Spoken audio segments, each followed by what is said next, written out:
अऊज़ु बिल्लाहि मिनश्शैतानिर्रजीम बिस्मिल्लाहिर्रहमानिर्रहीम। वो बहुत ही नूरानी शख्सियत के मालिक थे।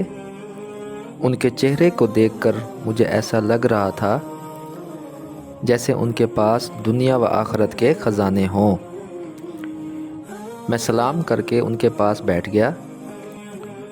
उन्होंने मोहब्बत से सलाम का जवाब दिया और मेरी तरफ मुड़कर बैठ गए और फिर उन्होंने मुझसे पूछा, जी बेटा अपना सवाल करो। उनकी आवाज़ में मोहब्बत इस कदर थी कि मेरा दिल चाहा कि एक ही सांस में ज़िंदगी के सारे राज पूछ लूं। मैंने फ़ौरन ही ख़ुद को संभाला और निहायत ही अदब से उनसे अर्ज़ किया, उस्ताद मोहतरम, मुझे कोई ऐसा राज बताएं जिससे मैं दुनिया और अल्लाह ताला को अपना बना लूं। मेरा सवाल सुनकर वो मुस्कुराए और बोले, माशाल्लाह बेटा, आपने तो कामयाब होने का बड़ा राज पूछा है। तो सुनो, अगर तुम दुनिया और अल्लाह ताला को अपना बनाना चाहते हो तो उसका एक ही राज है, वो है काबिलियत और कबूलियत का राज।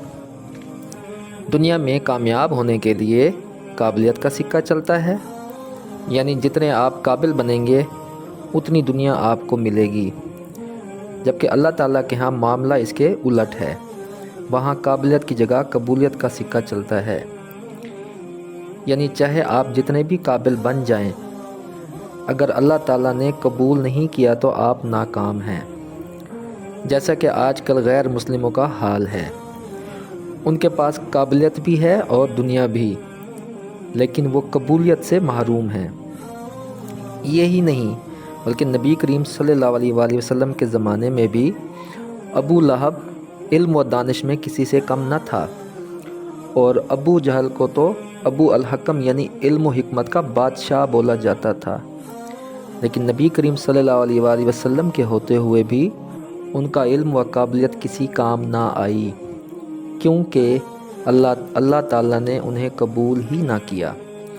और अगर अल्लाह ताला कबूल करने पे आए तो वो झोंपड़ी में रहने वाले फ़कीर को भी कबूल कर लेते हैं। ये बोलकर वो खामोश हो गए। तो मैंने उनसे सवाल किया, हम किस तरह अल्लाह ताला की कबूलियत हासिल कर सकते हैं?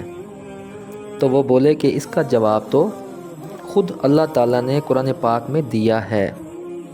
नबी करीम सल्लल्लाहु अलैहि वसल्लम की हदीस मुबारका में भी है और सहाबा कराम रिज़वानुल्लाहि अलैहिम अजमाइन की ज़िंदगी से भी मिलता है। तो कुरान पाक में अल्लाह ताला फरमाते हैं, सूरह अल-माइदा और आयत नंबर 27, अल्लाह ताला तकवा वालों का ही अमल कबूल करता है।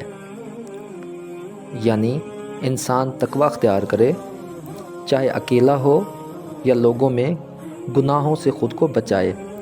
कारोबारी या माशरती मामलात में अल्लाह ताला का खौफ रखे और जायज़ व नाजायज़, हराम व हलाल का ख़ास ख्याल रखे तो इंशाअल्लाह कबूलियत पा लेगा।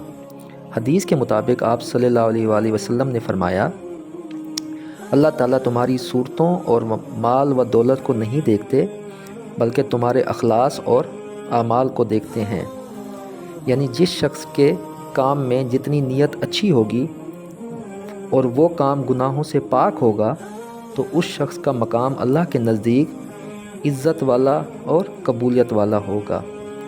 और सहाबा कराम की ज़िंदगी का मुताला बताता है कि हज़रात खुलफ़ाए राशिदीन रज़ी अल्लाह अन्हुम को अगरचे दुनिया में ही जन्नत की बशारत मिल चुकी थी, लेकिन उन पर खौफ खुदा का इतना गलबा था कि हज़रत अबू बकर सिद्दीक़ रज़ी अल्लाह ताला अन्हु फरमाते थे, काश मैं कोई दरख्त होता जो काट दिया जाता।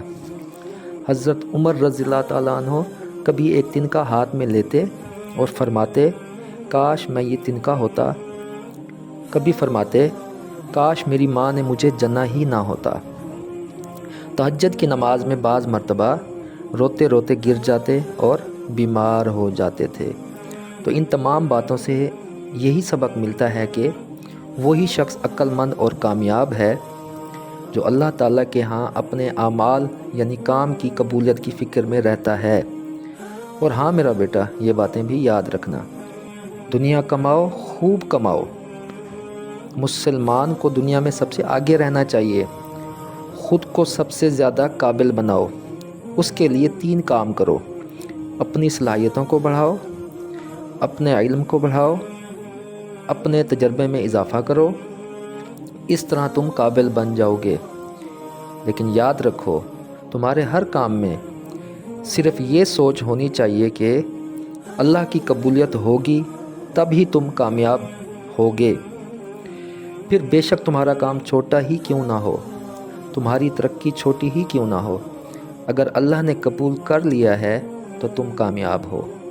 یہی بنیادی فرق ہے مسلمان اور غیر مسلم میں۔ یہی سب سے بڑا راز ہے کہ قابل ضرور بنو لیکن قبولیت کے ساتھ۔ ہم امید کرتے ہیں کہ آپ کو آج کا یہ سبق بہت اچھا لگا ہوگا اور آپ اسے ہر مسلمان سے ضرور شیئر کریں گے۔ اپنا بہت خیال رکھیے گا اور اپنے اس چینل کا بھی۔ السلام علیکم ورحمۃ اللہ۔